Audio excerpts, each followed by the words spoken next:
Okay, perfect. So yeah, let's first take a look at the landing page. So with Promoprep, the thing that I wanted to mention, by the way, you can see my screen, right? You see Promoprep landing page. Mm-hmm. Nice. So yeah, for this one thing that I wanted to mention is that I haven't looked into the product really. I just hit the sign up to receive the emails, but I didn't go through the onboarding flow or anything on Awesome. purpose. I like that So approach. I, Yeah, that you Mhm. are kind of So that coming I in can really blind. have Yeah. exactly. Otherwise, I'm gonna be biased, and I already have an understanding of how it works. And the whole idea is to give kind of the raw first-time user experience. Mm-hmm. Yeah, for this one, I'm gonna use also different email because I think there was a product tool that could get activated, and maybe we're gonna miss some of these. Yeah, that's So I'm true. gonna use a new email for the sign up. So okay, I'm gonna go quickly through the landing page just to get a bit of an understanding of the product. Intuitive marketing calendar software. Finally, intuitive way to plan your marketing. Organize your marketing across every channel all in one place. Replace your confusing spreadsheets with marketing calendar software built for marketing teams. Nice. I really like the spreadsheets part that it makes it way more focused. It's not like a social media scheduling tool. It's a way that can it's a tool that can, if you're using spreadsheets, it's like for you. It really uh, it makes it very specific on who is the customer in a way, with something that I like and what is the workflow that they have. Yeah, So yeah, and from what I said, it's hopefully just that's driven from, speaking with customers or potential customers about, what they were actually doing previously, right? Because, it can be exactly, man. easy to take that position, but hopefully that's what people are kind of saying in those initial calls, those kind of jobs to be done calls that you're hopefully starting with that are like, how are you going about planning your marketing activities right now? And you find out like, oh, they're using a competitor. No, your real competitor is actually spreadsheets here. So, yeah, Exactly. agree with that. That's a really good one, what you mentioned, because I had the same experience. I don't know if you had it as well. Like we think out loud, we see the new landing page, by the way, last week, and we updated the headline actually, and we said like fast and simple user testing without the calls. Before, the headline was stop listening, stop tracking your users, start listening them, and I'm like, listening to them, and I was like, this is way too generic. And the problem was that we hadn't talked back then with enough users and customers to understand who we're competing with, what is the actual problem that they have, and why would they even care about Think Out Loud. And we realized that they see us as an alternative to Zoom, Hmm. and not to some of the tools that we had in mind. So it's really what you said. It's like when we start building a landing page or onboarding flow, everybody's saying focus on what. This is an advice that I always give as well about onboarding, is that focus on the job that your users are trying to get done. It's like that in this case, they have a spreadsheet and they just lose a lot of time. It's very specific, but when you start, it not may be that clear. You may have a bit of a high level understanding. And the only way to really make it specific and understand what should be the focus of the landing page in onboarding is to talk with them. So yeah, the tip that you shared is one of the best actually. I try to do this all the time because it's the only way to actually improve it based on actual insights that you have and not just personal opinion. Definitely.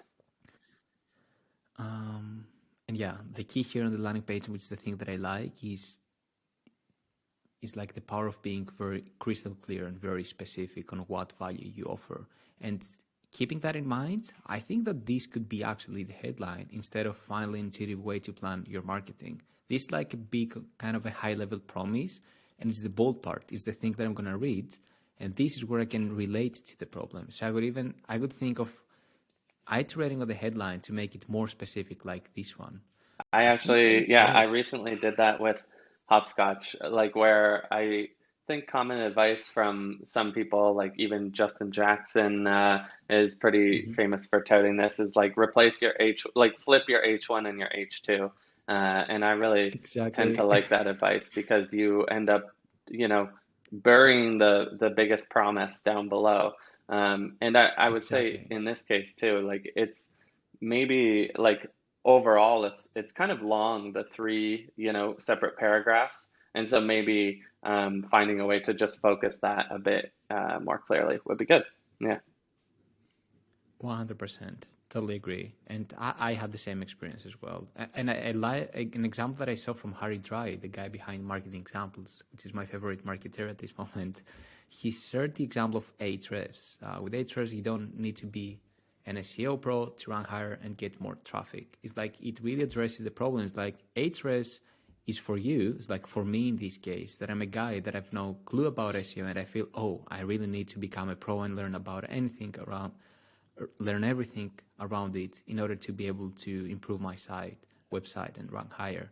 So it really speaks to the soul, if we can say so, to the user, and really addresses the emotion that they have in this case, which is a really good one. Yeah, and an interesting thing, and like Ahrefs obviously is like really smart about that, because a lot of people worry about changing their H1s for SEO purposes. Like how many people are searching that title? Like with Ahrefs, you don't, like, it's not gonna be the best, but you can have a different page title like they have here.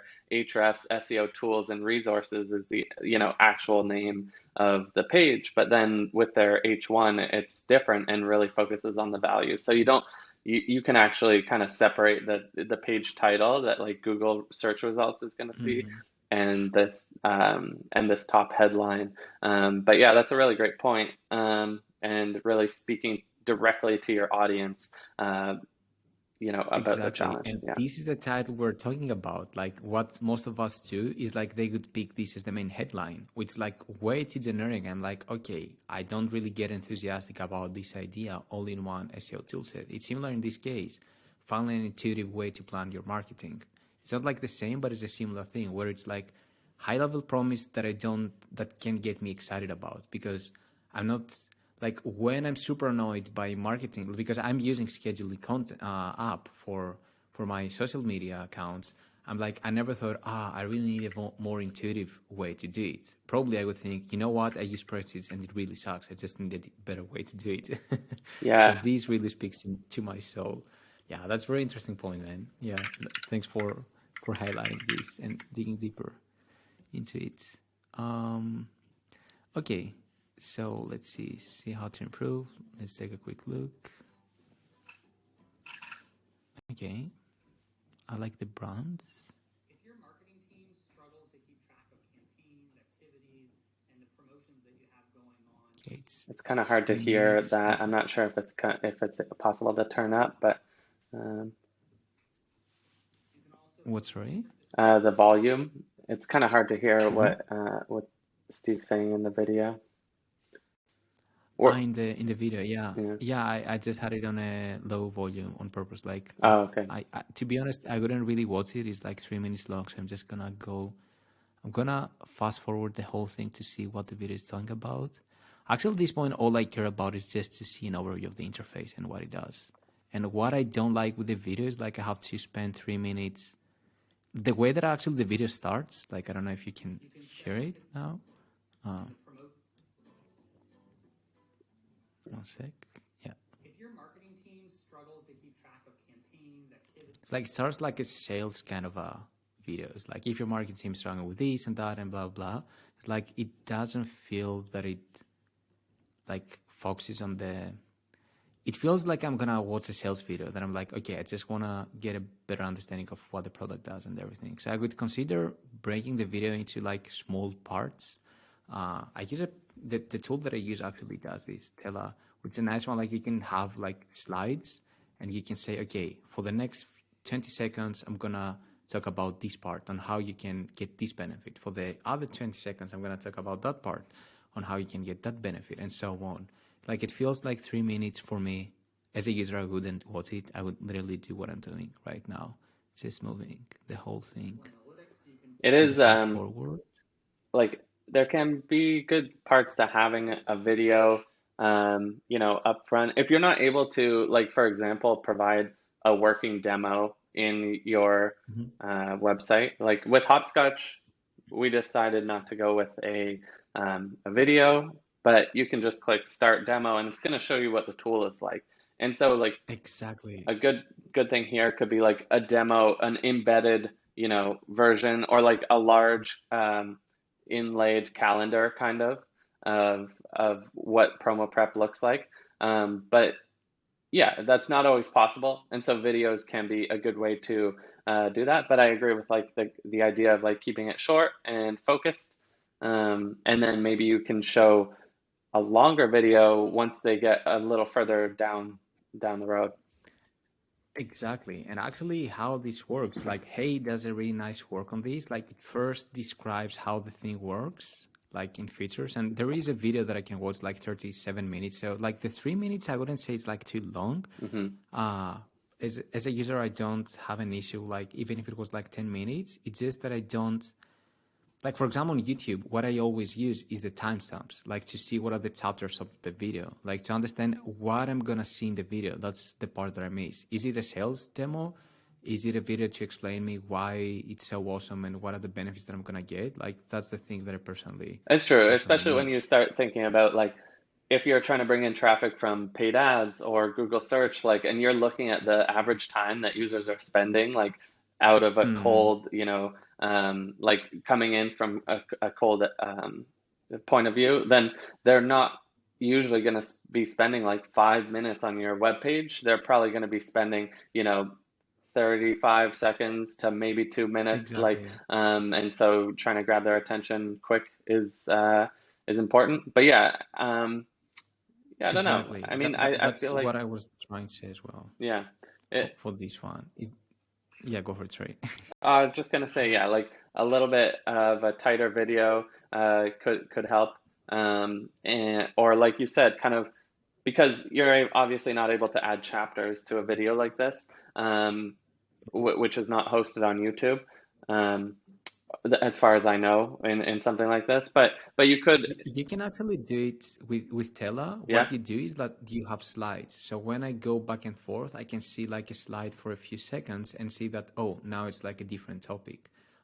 So I would try to just, Hmm. it's more of UX optimization of the video content to break it into small parts and have like slides, like 3 seconds of a slide that Hmm. shows that now we're going to talk about this and about that. The problem with most of the product demo videos, like, yeah, they're a bit kind of all around the place, let's say, and pretty long. That's the only thing that I would improve. But one thing that I wanted to mention about what you said before about the demo is like, in general, in landing pages, the best UX practice is to show the product. It's something that Harry Dry mentioned in the past as well in the landing page guide, is that don't describe me the product, show it to me. Hmm. Like, for example, if you have an illustration here, like the illustration doesn't explain anything, I can understand what the product does. Hmm. If I hit the show demo, I can understand. So in your case, you actually do it, you show the actual product.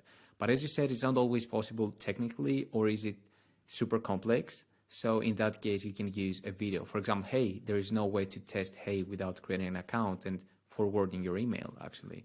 So they have like a 40 minutes video of a demo in order to provide full clarity. They have the tour features, which like everything you can do with Hey, so that they can provide as much information by displaying the actual product with short videos, which is interesting, like 20-second videos for every feature to understand how this thing works and decide if you want to invest time to sign up, pay, and forward your email and invest all the effort that you need in order to use it. Hmm. Uh, so yeah, I totally agree on what you said. It's like best is the product demo, and if it's not possible, videos really work. I just sent you a link in the chat here for Savvy Cal, which is a tool that I use, which Ah, is also in this calendar planning space, um, but a different use case. It's more for like scheduling calls and whatnot. But you're still working with this calendar type of interface.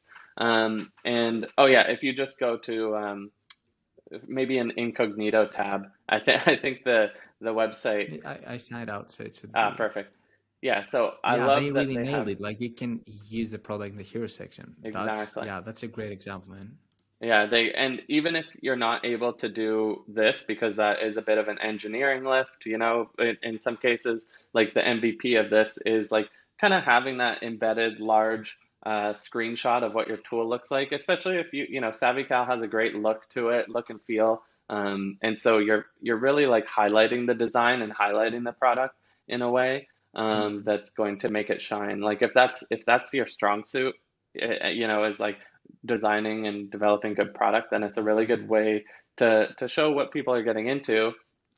And you can take it a step further even than just showing like this working demo. Like in some examples, like there are tools like form builders, and you could show an example of a form, but you could actually just have the form builder be a public page on your website, and then just go like publish this form, like go, and then like it's going to use the form that you just built by yourself, like before even creating an account. I worked at a company where we tested several different ways of approaching user onboarding, signups, like in the signup flow. And so we had one variation, and the original kind of status quo was just people would sign up, or they would be able to search, but then they would get to this like list of things, of options. Like it was a logo generator, and so you would search for, enter some things, and then you would see some logos pop up, but then you would have to sign up. But if you actually let them like go and build their logo, and like get it to the point where they're like really excited about it before actually having to sign up, then there can be a great increase in conversions there. And you could still have this kind of optional sign up. So basically like give them as much of the upfront product as you can without like any friction, in some cases, not in many cases. 100%. And then, they're able to get up 100%. and running, really see the value of the tool. In a logo maker case, like see that it's actually generating logos that they like and letting them tweak the colors to match their own brand. And then at that point, you're kind of like, wow, I found this one that's for me. And that all you have to do is go check out. But on the other side of things, I've seen tools where it's like, put your credit card up front before you even see anything to do with what the product looks like. Like, do I trust this company? Do I know anything about them? And so you can really shoot yourself in the foot in that way. Yeah. Exactly. It's like an analogy that I always love to mention, like in what you said, is like asking people like to sign up before they experience the value of using the product, or like part of the value is like going, for example, let's say I'm going to like a clothing store, like I want to buy this beanie, for example. And what I want to do is to try it on, and the salesperson will come to me there and say, hey, like you can't try it. Like first you need to give me your email, your password, your first and last name, and maybe all the other questions that I may ask you like on sign up. Where did you find about us, and so on. And I'm like, dude, I just want to see if I'm interested about this one, because I just want to wear it and see how I look like with the beanie. Yeah, exactly. And that's Like it. it's too big, And too if small. I'm Yeah. satisfied with the results, like how I look like, then I'll talk to you and I'll give you my details in order to take our relationship in a way a step further. So like that's the analogy in the offline world, like going to into a shop and having the salesperson to ask you, hey, I first need your details in order to try the shoes. And yeah, it wouldn't make sense in real life, but if you think about it, we do it a lot in the digital world. And what you described is actually this part. If you can allow people to build the form without signing up, to really prove that, hey, our product works, it's indeed really easy to use, like we're so confident that we allow you to use it without getting any details from you, because we don't care about pushing you after with a bunch of sales calls to buy it. This like is a great branding move because it shows confidence, and it's just really good UX wise, and it's something that we're already used to from the offline world. So yeah, that was a really good tip that you shared there as well. Just another great kind of example that merges that digital and then offline world example is IKEA, and how I think they have an app that lets you kind of like see the furniture in your place, like you can kind of like it's like an AR type of situation where you can see the furniture that you're about to buy, because that's one of your hesitations when you're like buying online, is how is this going to actually look in my place? Kind of like you're saying, how's this hat going to look? You know, like if you're a hat company online, like maybe you turn on the webcam and it like overlays the hat size, like, but in IKEA's case, they'll kind of like set it up to the right dimensions, and you can like play around and really make it feel like it's in your home. And so I guess the point there is the same one of just like, let me see how this fits into my life, whether it's a couch from IKEA Exactly. or this product, and like the workflow that it's creating. And the best way to do that is, yeah, just like removing those barriers. Like instead of having to buy the couch, find some way to return it, probably expenses there. Like, am I going to have to pay for shipping it there and back? Probably. Like those hesitations, as many as you can remove. And in some cases, you're not able to remove those barriers, but communicating them clearly up front can be a way to solve that too. Of like, you know, oh, don't worry, returns are free, so you can buy two items and then return the one that doesn't fit. Like, and so we can take a lot of those inspirations from the Yeah. e-commerce and online shopping world, and kind of take them into SaaS as well. That's a really good example, the one of IKEA. It's really what you said. Like that's what we like as founders. What we should always try to do in the landing page is to showcase how the product would fit into your life. That's why this text was so powerful. Actually, you said it in the best way possible. Like you summed up the whole thing in one sentence. It's really the goal of a landing page to explain how it will fit into my life and my workflow. It's the jobs to be done framework. Actually, it's like the before and after uh, comparison that Basecamp does in a very good way in the landing page. But yeah, it's before Basecamp. This is how your life looks like. After Basecamp, here's how your life will look like, and here is how this transformation will happen, which is how the product works actually. Mm-hmm. So yeah, that was a really really good one. Okay, should we go to the next section? Yeah, Let's dive definitely. it. Yeah. I mean, We're I into like flow, it though. man. We've I really spent love the quite a bit of insights. time on the top, and I think that's where a lot of people are, you know, that's the most important part. You're going to be catching people, drawing them in to keep scrolling or not. So, and look, like Steve does kind of have this calendar overlay here down below, so that's good to see as well. Exactly.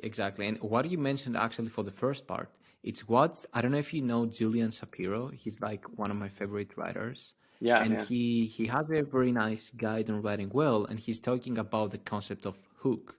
I'm not sure where we'll see it, but yeah, I don't need to search it right now. But what he was explaining is that people uh,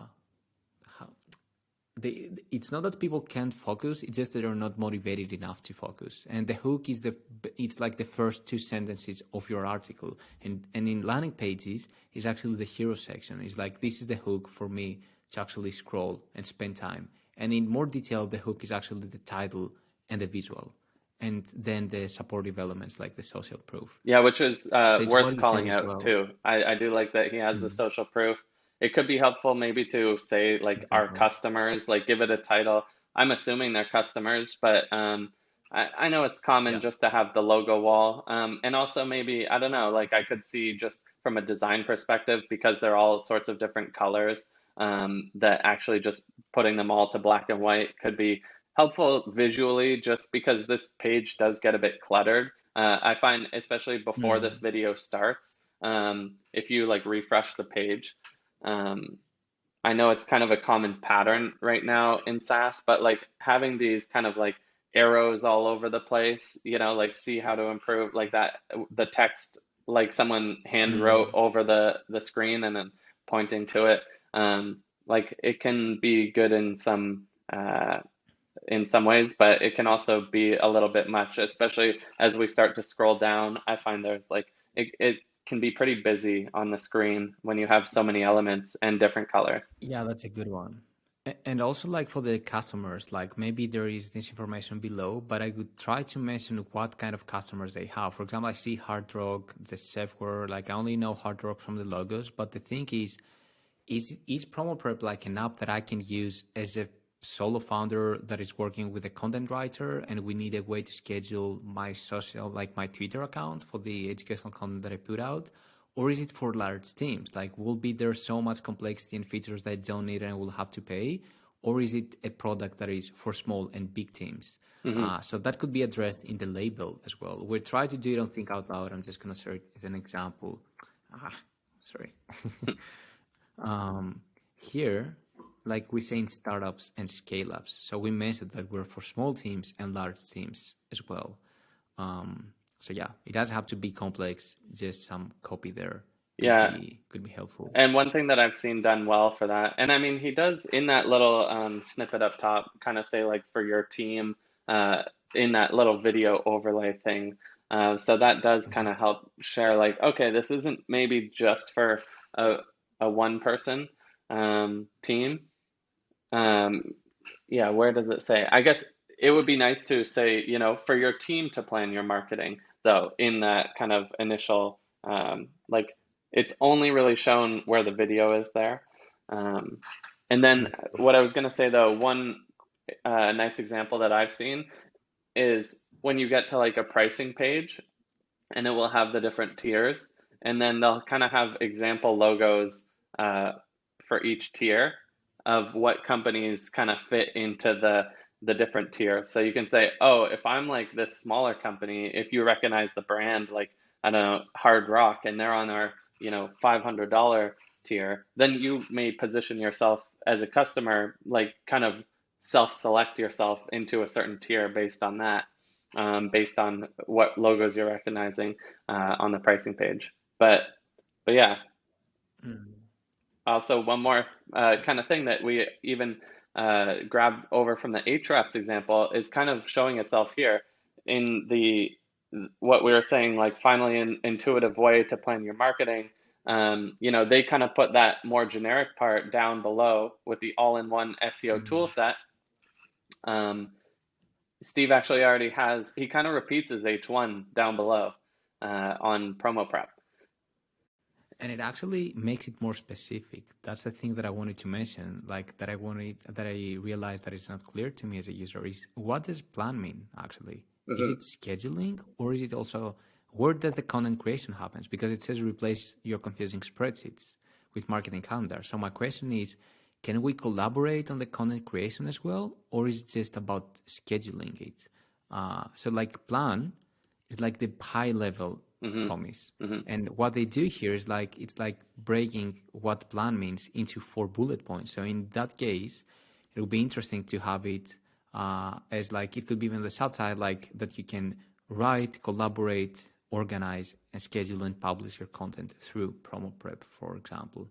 So yeah, it's always, it's another tip that I wanted to share that is super important in marketing and it's something I'm still learning every single day and I'm trying to improve myself on is try to be clear and specific. Like the more specific you are, the more the chances are that people are gonna, let's say, convert or that they will actually trust your promise in this case. That's a great point. As a result, they will actually convert. Yeah, it can be scary to get specific sometimes because you feel like you're excluding people. But sometimes you want to, man. right? Like you want to be a little more exclusive because there are so many options in almost every landscape now that you want to compete only against a certain slice, you know, or at least really focus on a certain slice of that market, especially if your competition is maybe a little more generic, then it gives you an advantage to grabbing that focus slice. Yeah. Exactly. I tweeted something like a few days, I think it was yesterday, is like that the best advice that I've ever received as a founder is to niche down, like niche down. And that's always like the scary part. And I was discussing with some people in the comments on LinkedIn, I think, or on Twitter, I'm not sure. It's the FOMO that is the struggle for all of us. The fear of missing out on opportunities to niche actually down, because we're like, but yeah, if I make it very specific for small teams, large teams are not going to buy. And in the end, we end up having no customers because we're trying to sell to everybody.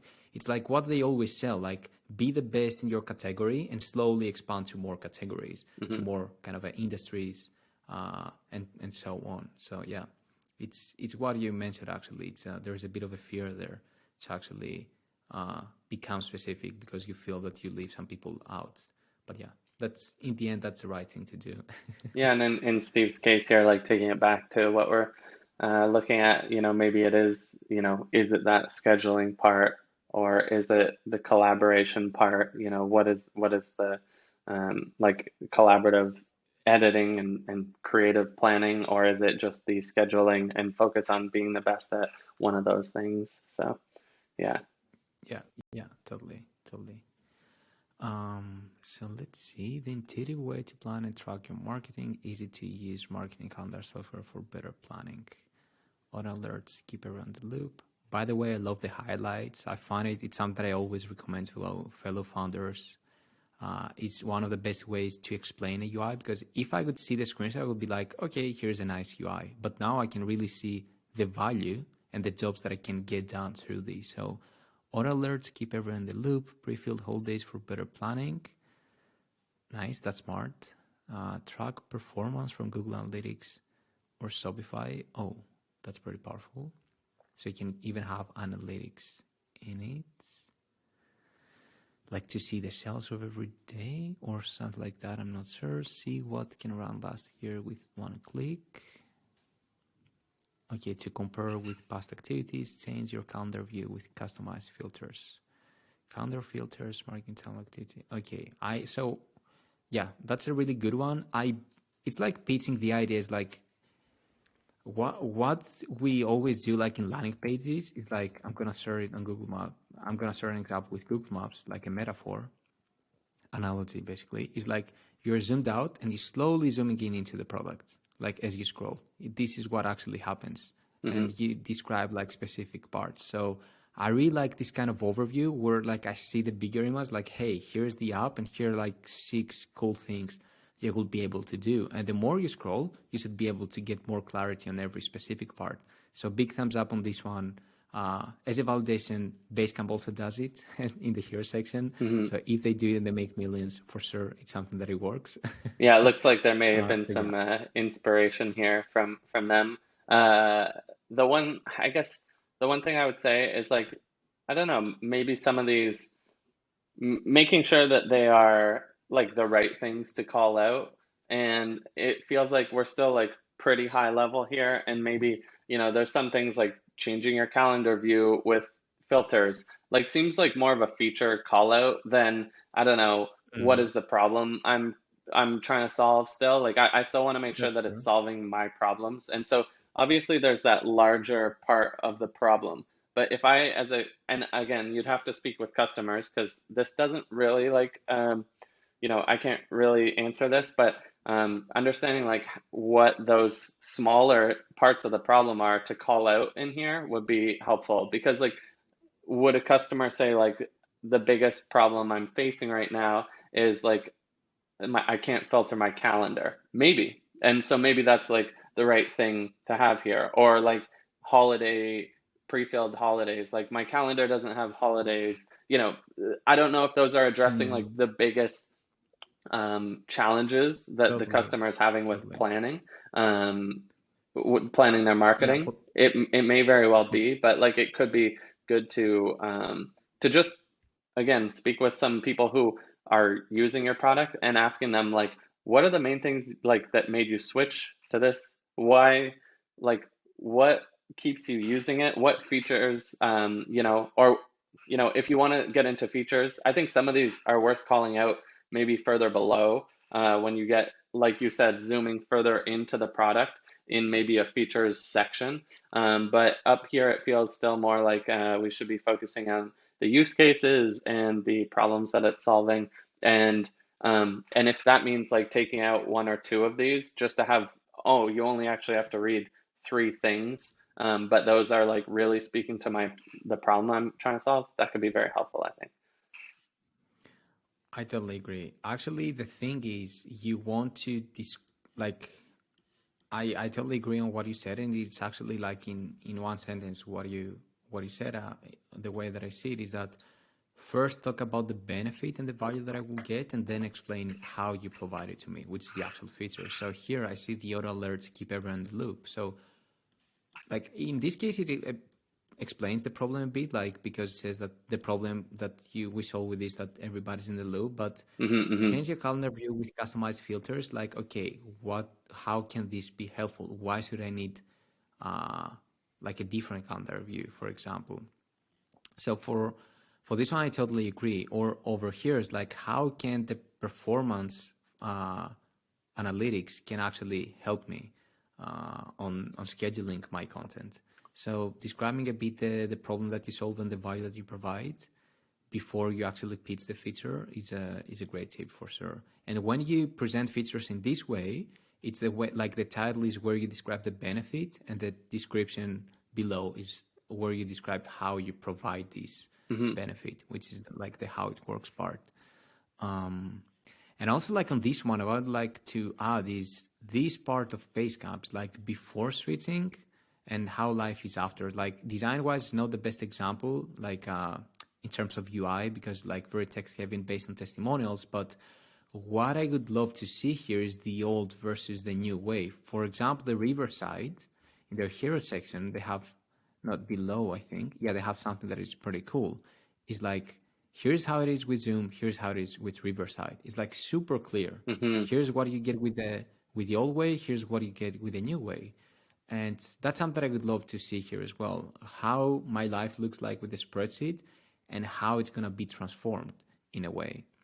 Yeah, that's a great point. And it just goes back to knowing what or who you're actually competing against. Like it seems like Riverside knows that they are competing directly against Zoom, which is funny because we're using Riverside right now, and we previously had a Zoom call scheduled. And like, yeah, they get it. Man. Like they are, addressing the problem head on.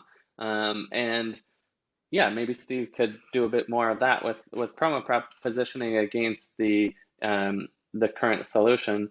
And yeah, there was someone, Josh Garofalo or Garofalo, probably, definitely didn't get his name right there, but he shared some interesting thread on Twitter recently of just a company that he's been working with, and how they positioned it against like the larger competitors, and it was talking about Snappa, and so I'm not sure if that. I saw that one, man. This guy's a legend. I recently retweeted one of his case studies. It might have been through you that I saw it, and so really like looking at so what he was talking about there was that company was, you can position yourself against the problem, but you also have to know like what your customers are deciding against. And so they had to really position themselves more against, in Snappa's case, which is a designer tool, they had to position themselves more against Canva, which is kind of the well-known, like well-funded alternative. And, really figuring out why would you choose Snappa over something like Canva? And, he even goes to say, like, is it cheaper? Not really. Does it have more features? No. Like, so why would you choose this product? And this whole thread is just full of great information of just focusing on, okay, it's simple, clean, it's snappy, it's fast, and like they really leaned into those things. And not just like, it's like, it's because they know that like what they're competing against, they learned in kind of switching interviews that the other alternative is clunky, it's slow, and so they position everything against the competition there. And in some cases, the competition is another company, like Snappa has to compete against Canva. But yeah, maybe in Promoprep's case, it's more so positioning against the spreadsheets and really like what are those. I don't know. Sometimes that can be an easier battle to fight too. You don't have to call out. It's easy to call out Excel and and like get away with it without seeming like you're kind of like being, I don't know, just like calling out a company specifically. You're just calling out spreadsheets 100%. And the bad workflow there. Yeah. 100%. This is another great example, man. And again, what you mentioned is a really good one. It's like to pick not an enemy, but it's like who are you trying to replace in my workflow in a way? It's like you're using Zoom and forget about Zoom. In this case, you're using Canva, I think it's called. I tried to use in the past and I really get how they position the products. Like Canva is freaking complicated. It's like so many things that I don't need. I just need a Twitter poster, for example. So yeah, it's super interesting. Yeah, really good one. Thanks for sharing. And just again, it's a legend, man. I really admire his content, his effort.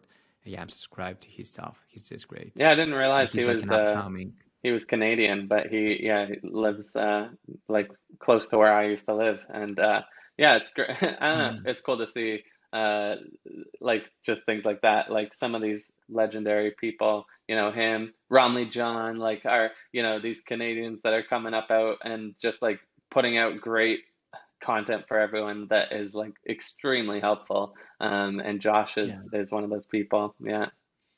exactly. That's why I'm so passionate about him. Like he's talking about the power of positioning in the product. I found him like when I realized we think out loud. Our main problem with Scott is positioning. I was like, we don't have a clear audience. We're like a bit all around the place, and we just do the typical mistakes that I even tell other founders to not do. Like, what's wrong with us? And I started like studying even more, and I found this guy, and yeah, he's the one that stick to me. There is another one, since we're discussing about this. Everybody hates marketeers, I think he's called. He's like a French guy. He has like an interesting kind of a content. Yeah, learn how to stand the fuck out. Yeah, it's more kind of aggressive in terms of marketing, not really my style. But he was like the lead marketeer in Hotzar, so he has a proven record that he knows his thing, and he creates also really good content. I've seen Harry Dry retweeting his content, which is a really good sign. Yeah, Luis, he's the guy. So yeah, just to keep in mind, that's another great kind of newsletter, podcast, workshops, like all kinds of stuff. That's awesome. Keep Yeah. an eye on for marketing. Nice.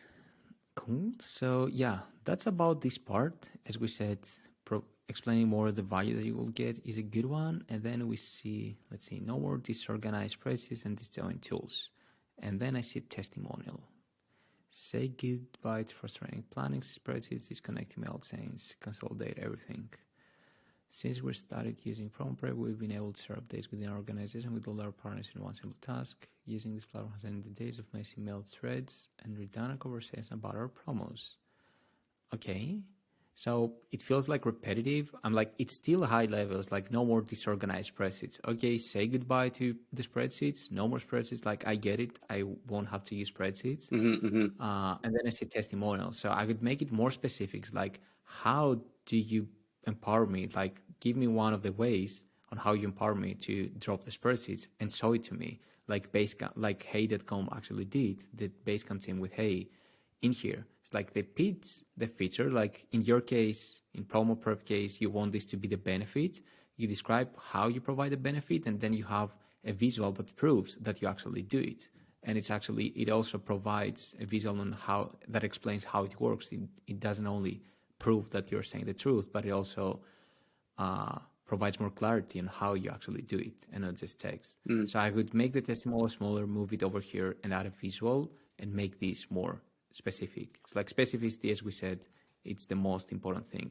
Yeah, or You have to do in marketing. like you said, if that's kind of repeating, like the content on the left is kind of just repeating the main thing, which like there's value in repetition sometimes, but it could just True. be that the testimonial stands on its own. Like it's kind of off, like it if it has the words that you want within that and hearing it from this customer, then maybe it's worth just having it front and center, and like that could be enough. Like relying on a strong brand like Bissell and the words coming out of their mouth, like featuring that a bit wider and removing the content on the left that is really just kind of trying to summarize or repeat it in a way. It's like instead of just trying to summarize and repeat it, just show it once, and then it may have more impact. Yeah, totally agree. So the next section, make market campaign management easy. Like one thing again is like both headlines are way too high level. And that's the thing with benefits. Like with benefit is like you will never have to do like let me see if this example works. It's a website that I designed for a Greek startup. Like it's like a CRM for kiosks, like back in the old days. It's been many years, but I see it's still the same. And I use the following copy framework. Instead of doing this, do that. So it's like, make it super specific. It's like, instead of being scared of the old and elaborate computer software, no, sorry, it's still very high level. Yeah, for example, it's about stock management, this app for small kind of a retail stores. And it says, instead of wondering about what goes on in your store while you're away, now, like the new ways that you have access to Intel Point from any device wherever you are. So it's clear what the problem it solves. It says you won't have to worry about what goes on in your store while you're away. You can be away and everything will stay in place, and your store won't end up being in chaos or something. So that's something that I could change here, is like make it more specific. Don't make like high level promises. Yeah, and I think Like what you're saying there too is again positioning against the alternative. One thing I also want Exactly. to call out here is more of the visual, I don't know, like coherence of the image beside it and the text. And so when I see this image, I think a lot of people when doing product images, they just take a screenshot of the app and then they put it onto their website. And sometimes that can be really visually overwhelming. And you can actually, like, you'd be better served by just like removing some of the additional stuff in there and really just cleaning up that image a bit more. And so whether that's like just a designed slightly more minimal look of what you're showing, or like zooming in on one of the parts of this, I find can be very helpful because, here I'm seeing like making it easy, but then it's kind of busy on the left. Like you can see even this tiny little uploaded picture of a whole calendar with like little stuff in it. It just like, it's not as clean as maybe I would like. I know it's more from a design perspective, but sometimes the like trying to communicate that simplicity, great visuals can go along with it. And really I find like same thing you get with videos of screen shares of tools. Like what I really love is when people use like ScreenFlow and they zoom in on the section of the app that they're trying to highlight. Exactly. And so zooming in a bit further in this case might be helpful. Yeah. Exactly. And what I wanted to mention on this one is like showing a screenshot is like a proof. It's like, hey, here's like a screenshot that kind of proves that I'm saying the truth here. But like a small video, like it can be 10 seconds, like literally what Hate.com does is the best way to display it, like literally, because it's also like one thing that I always like to say is that we're selling interactive products, and the way we present them needs to be interactive. If you think about it, it's like it's an interactive interface. If I see a static screenshot, it's like I have no clue what this thing is. It's like showing like somebody else through a photo. It's like I can just see how this person looks. I can understand what kind of personality they have. I can understand how their voice sounds like, what's their vibe, if it feels awkward to talk to them, and so on. And for interactive products, I believe that this is a good one. And I really want to tell it because they're also fellow makers that I always love to promote in a way, but I use it for my reviews, and it's just a huge time saver, and it actually democratizes the video creation for founders. That's what I love. Even with the free plan, you can just create videos like in your browser super fast, and then you can just embed the whole iframe in it. It's like a Loom where you can edit the video. And what I would do, like to keep it super practical, is that I would just make a 10 seconds video using Tela and drop the embed iframe in here. It's gonna take like maybe 5 minutes to record and integrate the video in the landing page, and it can increase massively the value that you provide and the clarity. So yeah, that's why I wanted to show the Tela as a way where you you don't have to record the video, download a video editing software, do all these kind of things. Like there are smart ways where you can iterate on the landing page in a very fast way. So yeah, just my 2 cents on this one. Yeah, that's a good point. Yeah, because and a good example of kind of screenshots. If you're going to go the screenshot route, again, going back to the SavvyCal website, if you scroll down, about halfway, it starts getting into more features. Even scroll down a bit further from that. So I love it. Like the old and the bad ways, like they're all in the right way. That's a beautiful UI stuff. yeah, you're right. Yeah, so that speaks a lot to like the old and new. And then this is, kind of like more generic, like feature callouts. And then here we get into this, like, let's check out the individual features. And you can see like zoomed in, the borders are like minimized, like they've cleaned up parts of this so that you're not really seeing too much, and that it's still all the text in these is legible. And I think that's important if you're going to be calling out like a section of your app or something and you put it in a screenshot, like all of this text should still be legible, because if what you're trying to convey is like that part of the product, then you should be able to read it. Whereas like on the Promoprep side, it's a little too zoomed out that it's like you kind of have to squint to see like what is going on in there. And just zooming in a little bit further gives you a bit more clarity on what you're actually looking at, and really does help to describe that feature a little bit better. 100%. That's a really good one. Yeah, it's actually that the screenshots can actually work in a pretty good way, in a way where I can get a quick overview, as long as they're zoomed in enough, like they're focused enough. Yeah, that's a beautiful tip as well. Totally agree. And in this case, yeah, I can understand what I'm seeing. It's like it's way too unfocused. And boom, he actually does it over here. Yeah, which is nice. Turn spreadsheets. You go from this to this one. Actually, I would love to see this one higher up, like higher. definitely. Yeah, exactly. And to be honest, like it could be better, like on a visual level, like more sexy UI wise and so on. But I'm like, to be honest, I don't find like these big priorities. Like as long as you provide a massive amount of value and the product is easy to use, they don't really care if it's beautiful enough. Yeah, you're right. Yeah, I was thinking to comment on the, like, it's weird to say that as a designer, because my job is to make the product useful and nice.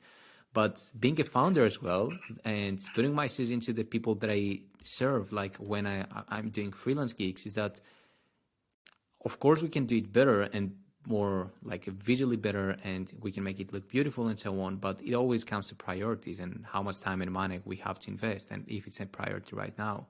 So for Promoprep, what I wanted to say is that I feel that it can be improved also on the branding level, especially this animation, for example, and make it look more sexy.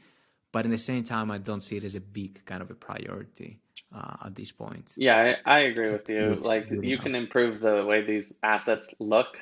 Again, I think it's more just about what they communicate and how well they communicate it. And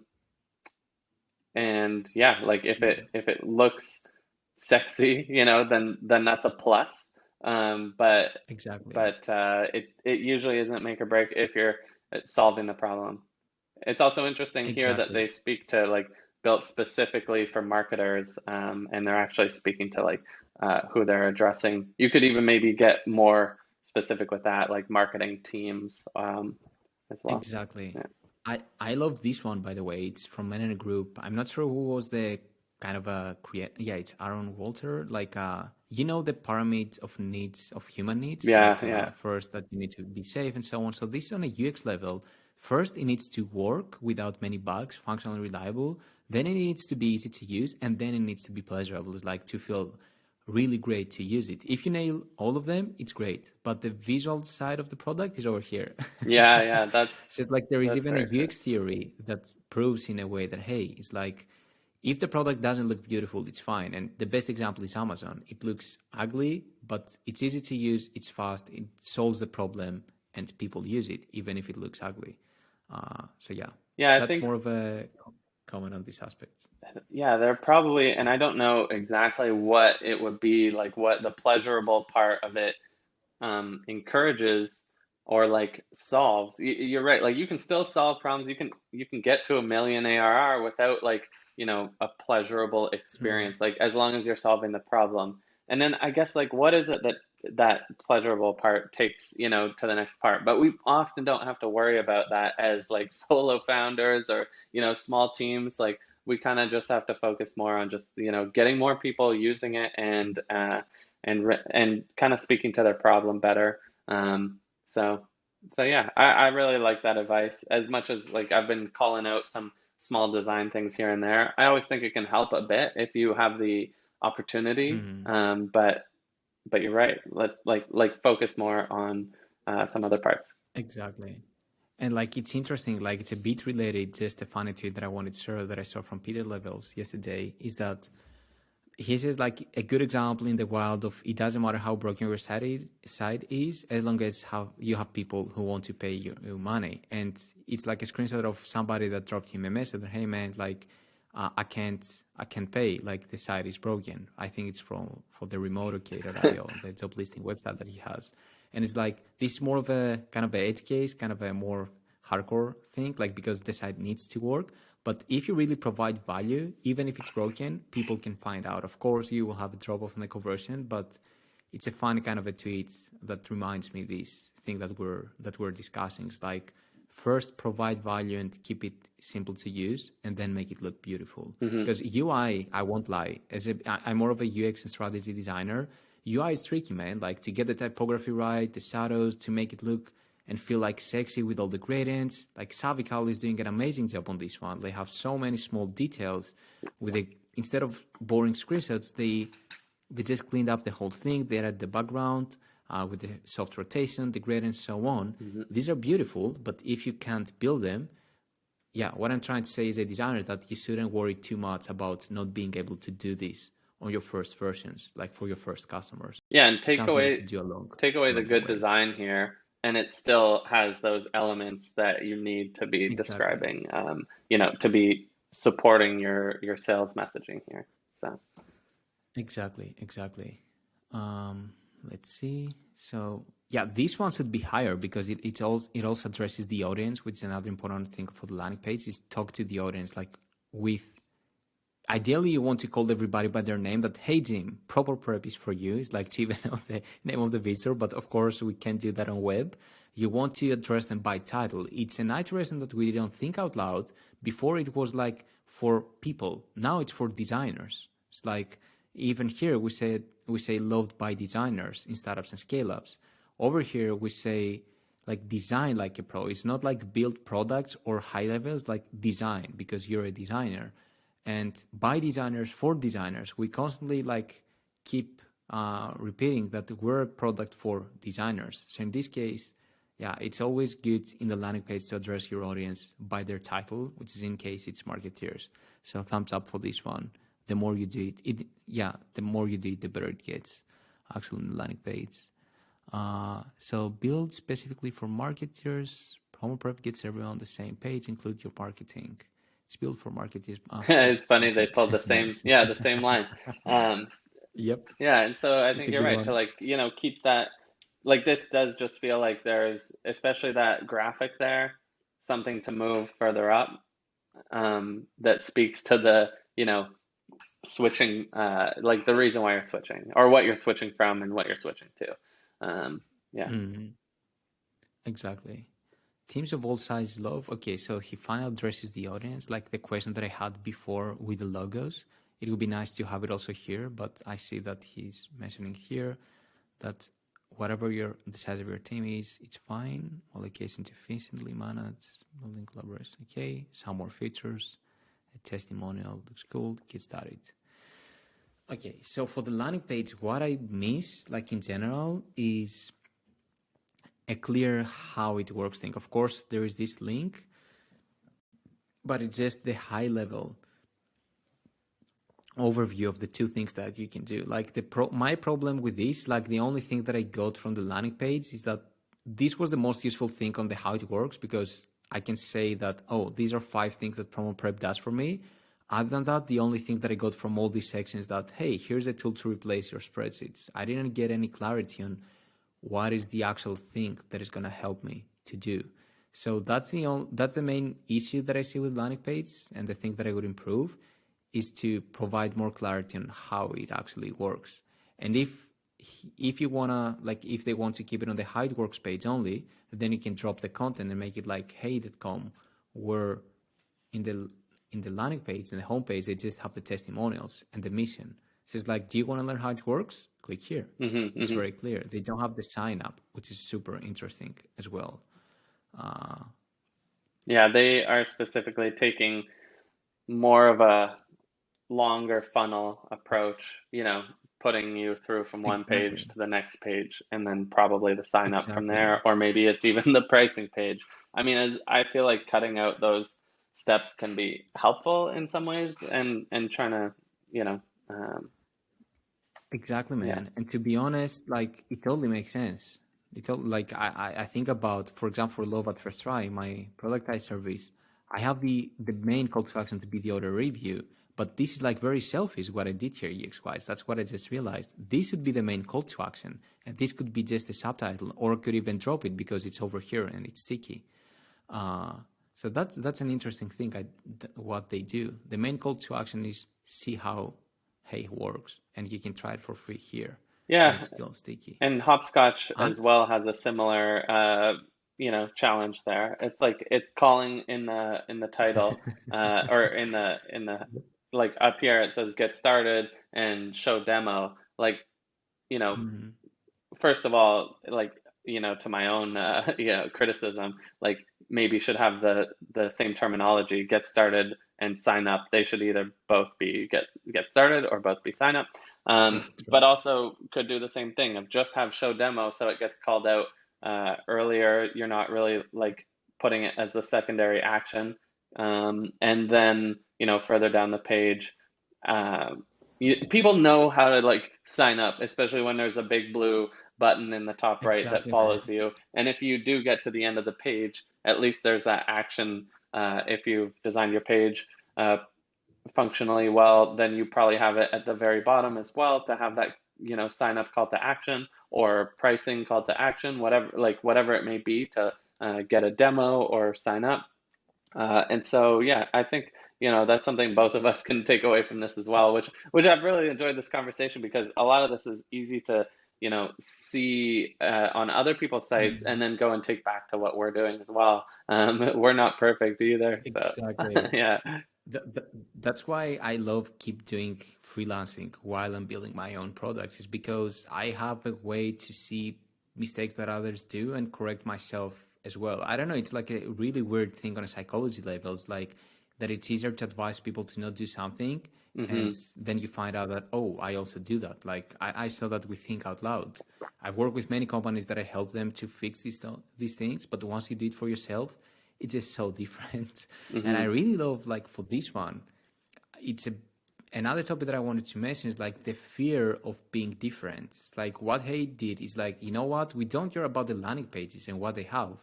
We are confident that we can do the right thing here, and they actually did something that is very unconventional, to have the big button to not be buy now, but to be something else. And even Apple does it. Like if you look at the iPhone landing page, for example, where Hmm. they present the device, like the buy button is just so tiny on a design level. It's just, here's why you're gonna love this device. Here's how sexy it looks. Like, just look at it. It's beautiful and so on. It And goes then you have back a to tiny like buy button. seeing how this is going to fit into your life, and then focusing on that. Exactly. And then, yeah, like you mentioned, like if you hide that buy button, bury it. Like if people are seeing how this fits in their life, well, they're going to go searching for how to get it. And so, yeah. Exactly. And and now that I opened an iPhone landing page, I saw something really cool, which is what I were talking about. I hadn't seen this page. Switching to iPhone Yeah. is like how I'm gonna go from spreadsheets to my iPhone. That would be a beautiful page to actually have, instead of a big how it works with many stuff. And like I see all these sub pages, which is like for me a no go. I would just keep a single how it works page to keep things simple.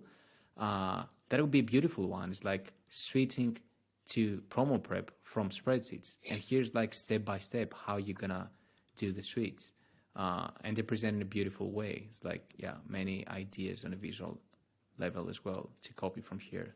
I will But say, yeah. just as a little side note to the multiple pages, like where that can be helpful is if these are things that people are searching for in, on and helping your SEO. I don't know if that's the case here, but if each of these pages is something like describing a feature that people are kind of searching for, it can help you rank a bit better. And Got it. I don't know if that's the case here, but in some cases, I don't know, say that, in my example, user onboarding tools, you may have a user onboarding checklist, you may have user onboarding emails, you may have user onboarding product tours, and those can each act as their own landing pages to sell a different part or a different use case for the product, and people hopefully grab people that are searching for it. And so hopefully in Promoprep's case, that is kind of what's happening here, is that these individual feature pages are like built for searchability and for the SEO side of things. Because if they're not, then I think you're right. Bringing them all together is the way to go. And then kind of, Actually, they're just subsections. So that would be nice as a Oh, okay. sticky sub navigation in the page where you can see the whole thing. Got it. Because at first I was like, how it works, and I was like, oh, like so many things that I need to check out. So it makes it look like bigger than it actually is, like more complex in a way. Right. But yeah, it's just subsections of the page. And what's the top of this page? This is the how it works page, right? Okay, yeah. Yep. Yeah, it feels like the homepage in a way. Like I don't see any how it works in here. Like it would be nice to have a label here, how it works. And then capture every detail, learn more. So there is a sub page for everything. Oh, so this is a link to the documentation. Yeah, I'm not a fan of this, or if you really need to have this, I could open a new tab, because now I'm on the flow of looking how it works. I'm like, let's see more. And then suddenly I'm into like a page with Like a lot help of docs. stuff. Yeah. Yeah, And it's like in a help center. and then I don't know how it works there, but often you end up on the help center. And then, my instinct is like click the logo to get back to like the home page or something. And often that will, like if you're on the home page of the help center, it just takes you back to the help center homepage, I should say, like if you're on a help center thing. And so, yeah, it's easy to get people out of your flow, your desired kind of funnel, if you send them over to your help docs. True. So for this one, yeah, like iPhone has a nice one where you just hit the plus and then you get more details. So that would make sense, where it's like a toggle where it reveals more information inside the page. That'll be for sure a good UX practice. Here I see some are GIFs, some are screenshots. So it really, we don't have to go through like every feature because it's something we discussed before as well. But plan to last year, view key holidays, use calendar list views. Yeah, for this one, it's similar to what Hey does. Like it's similar to this one, the how it works. So again, the video is a nice idea. You can borrow from here. But yeah, in general, like this kind of a how it works page looks nice because it shows that, hey, like there are plenty of things that we actually provide you in this tool. Probably So a great place to have that longer 3-minute, 5-minute video too, is once people are looking a bit further and they're really curious, they can watch the video that gets into a bit more information on it, and then the call to action from ending that video is just like, hey, give us a try. So yeah, 100%, totally. Let's see. I see we're on 1 hour and 10 minutes, so let's take like 10 more minutes to take a quick look on the pricing page and schedule a demo, and then we can finish with the website. yeah, like so far I think we may want to schedule something else, like a separate session for the app, to really get into totally, it. totally. So for the pricing, like what I see is plan your marketing calendar built specifically for marketing teams.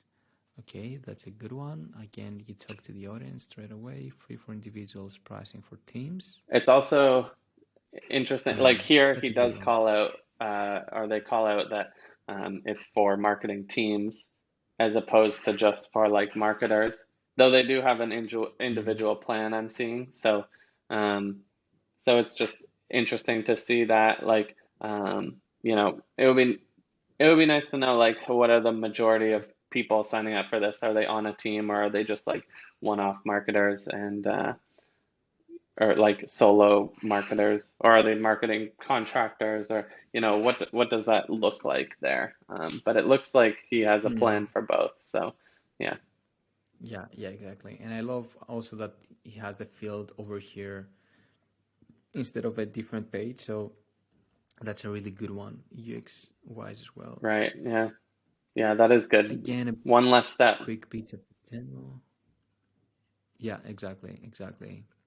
And then they request a demo.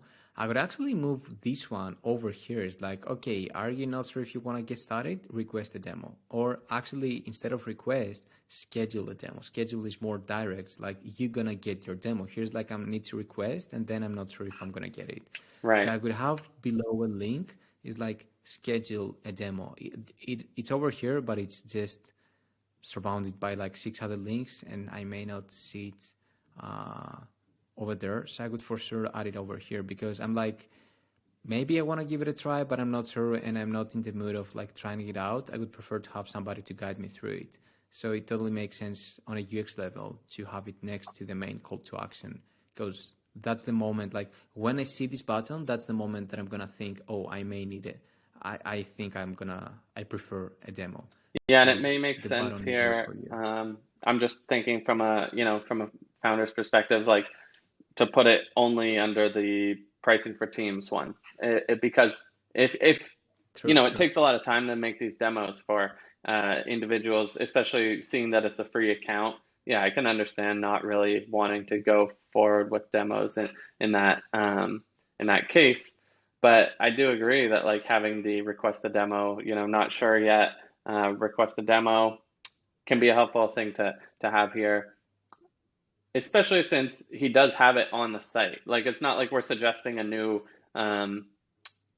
process, like start doing demos. It seems to be just in a separate place that's a little harder to find. And so some people who are maybe not so um, willing to just sign up and try it out, or they're better served by jumping on a call, then yeah, show them this would be the right place to show them. Exactly. And like funny thing, what I realized, like there is no call to action here. Yeah, I'm there's like, no okay, I sign want to up. buy this. Yeah. But yeah, this should be like, yeah, there should be a button over here. It's like start now, sign up now or something like that. Yeah, Yeah, because totally. what happens when you set those number of seats, like is that what I'm signing up for? When I click up in the top right, like the start for free, like how Exactly. do I pick that plan and actually make it sure that like it just feels like I would not have the confidence of setting that to 20 seats and knowing that start for free is actually taking that information and using it. Because Exactly. it's up in the top menu. Yeah. Yeah, 100%. 100%. So yeah, then we have the demo. Sign up for a demo. Yeah, just the Calendly. It's nice. And then the integrations. Yeah. It makes sense that they have the integration to separate page, but I would also add all this content into the how it works if it's not there already as well, to explain how they work and what value they provide. Yeah, or at least link over to this, and maybe it is linked, but linking from how it works to show the integrations. Yeah, could be a good Exactly. section to have on that page. Exactly. And the last thing that I wanted to personally mention is that the last thing that I missed from the website is an about page, like to see who is behind it. Like for example, if we take a look of like Attila, you can see like the founder and everything, and I think they have an about page as well, or not? No, they don't. Let me see. With Hey, they have, and I think also Savical has it, or not. Let me check. Savical, they definitely did at one point have like a founder statement kind of thing. Yeah, but I'm not sure if they have removed it or not. Yeah, they have the company, like we're a tiny team with big ambitions, like Yeah, a yeah. bit of a page, like to see who is behind this tool. That's something I would love to see. It's not a blocker for me to buy a product, but it just gives it more personality to see the face behind this. Like, for example, in the video, in the hero section, that's the main thing that I really loved, is that I can see the founder talking to me. So like immediately I see that, like, yeah, I can feel like a connection with somebody behind this product because we buy products from people. That's how we work in terms of psychology. So Yeah, yeah, I like I that think as well. we'll implement. Yeah, finding some way to work that in, um, especially when you are a small team, using that to your advantage in a way of like putting personality into the brand.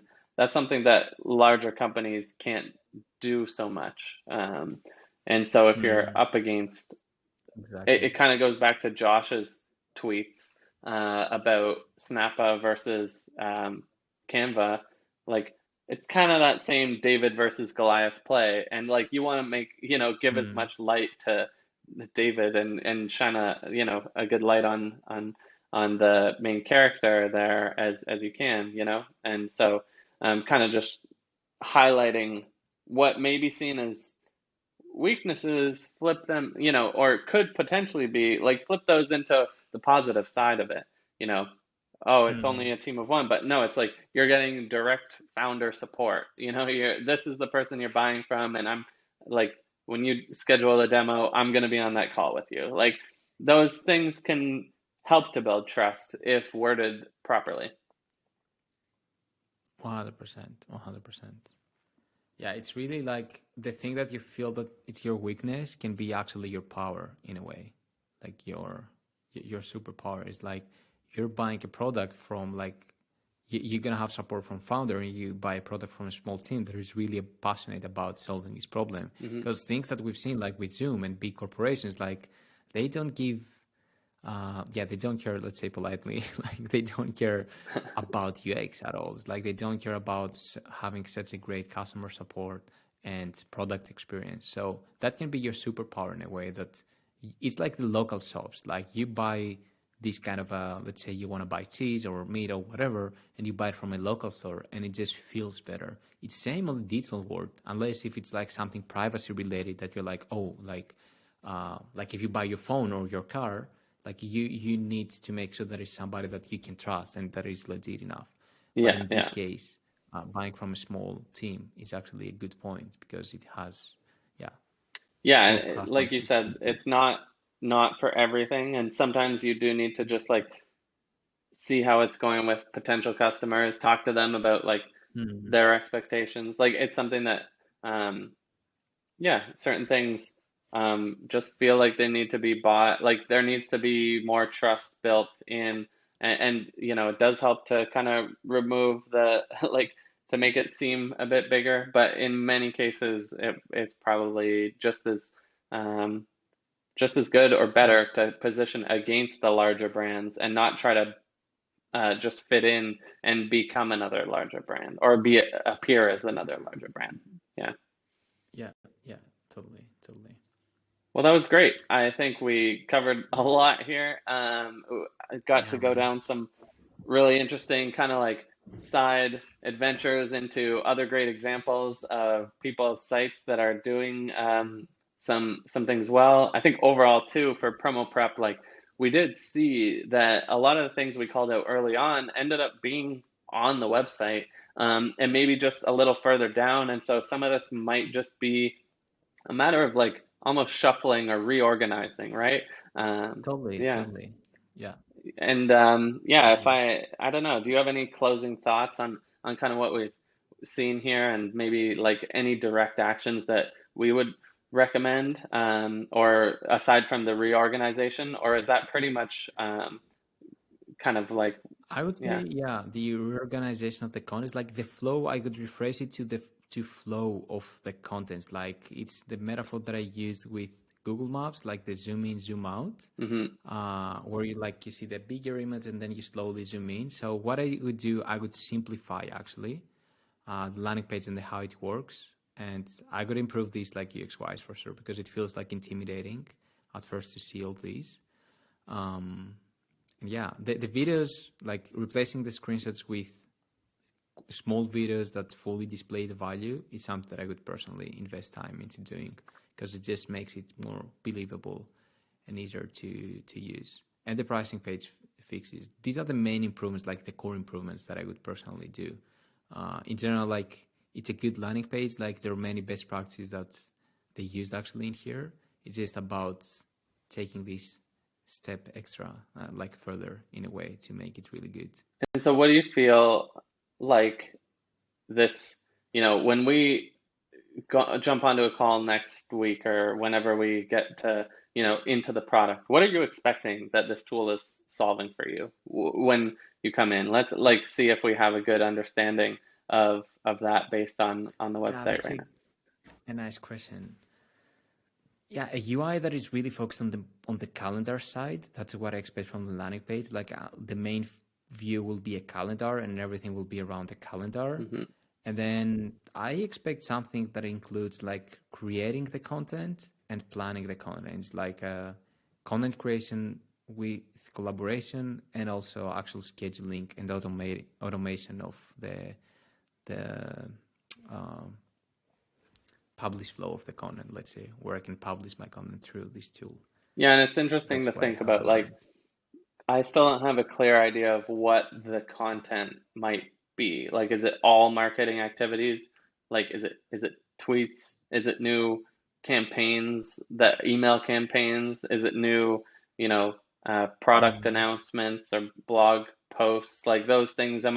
Which activities are we planning and collaborating on or tracking? And so I guess that's where I'm still a bit curious. And also, what are the channels? That's another one. Like the product that I compare it with in the back of my head is Buffer. Actually, I feel that's, and another improvement that I would do is like ideas, not blockers, to have like a direct comparison to Buffer. But in this case, they compete to the spreadsheets, not Buffer. So it's smarter that they focus on the spreadsheets. It's just that in the back of my head, I never use spreadsheets to plan content, but with my personal experience as a user, that's what I expect, like a publishing and content creation tool. Like, yeah, Buffer has been improved a lot. Like they have analytics and all kinds of stuff. But yeah, I expect something similar to Buffer. That's what I'm trying to say. Yeah, it'll be interesting to see once we get in there. So. Yep, totally. Great. Well, Jim, let's wrap it at that for today. Thanks for driving. Thanks to Steve from Promoprep for kind of being so generous as to let us take this chance to review his site, and being humble about getting some feedback on it. Hopefully it all comes, and being open to feedback. That's exactly. That's something that many people struggle with. That's so yeah, thumbs up on this one as well. Yeah, hopefully there's a couple things to take away from here, and hopefully anyone who's tuned in has enjoyed this chat as well. And look forward to diving into the product and doing some more content like this. Yep, same here, man. Same here. Can't wait to test the onboarding flow as well. All right, bye everyone. Nice. Bye.